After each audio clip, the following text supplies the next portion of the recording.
What makes work-integrated learning placements truly effective for students and for supervisors?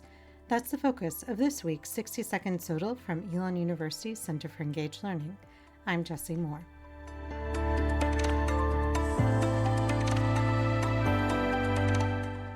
In student and supervisor perceptions of effective placement supervision in work-integrated learning programs, Rachel Haynes-Wesson, Anne-Marie Fannin, Borghild Brekke-Haglid, Jennifer Graham, and Idris Ademuyiwa synthesized findings from one of the largest systematic literature reviews on this topic to date.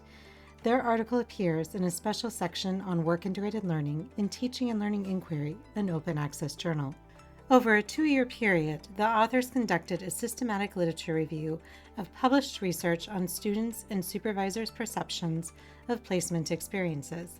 They identified 9,349 peer-reviewed articles on the topic, published between January 2010 and March 2023.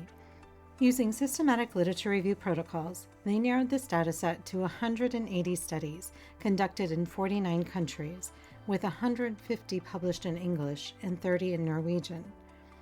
The researchers next conducted a metasynthesis and coded these studies to identify patterns in how students and supervisors define effective placement supervision. The article provides a rich description of the systematic literature review and meta-analysis processes, and I recommend reading it as an example if you're embarking on a systematic literature review.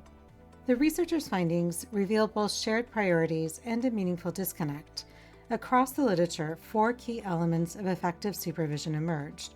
First, a caring and inclusive environment. Second, a positive student-supervisor relationship. Third, a learning environment that promotes skill development. And fourth, the structural conditions that support or constrain supervision. But students and supervisors emphasize these elements differently. Student-focused studies highlight the relational and emotional dimensions of placements. Students consistently point to the importance of feeling welcomed, included, and psychologically safe. They value supervisors who are supportive, present, and affirming, and who build trust through feedback and ongoing interaction. For students, effective supervision isn't just about learning tasks. It's about belonging, confidence, and being recognized as a legitimate member of the workplace. Supervisor-focused studies, however, tend to emphasize structure and function.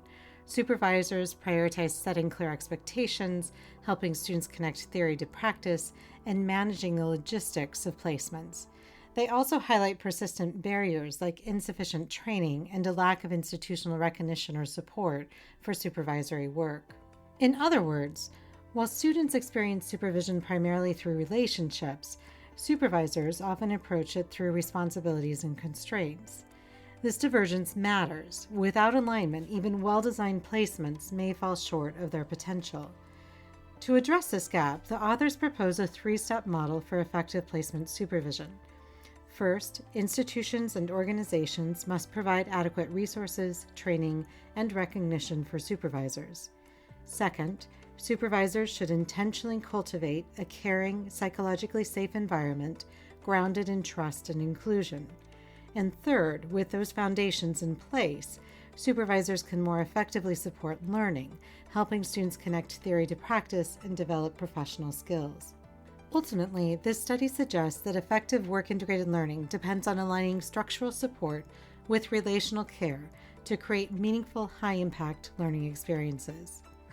To learn more about this study, visit our show notes for a link to the open access article.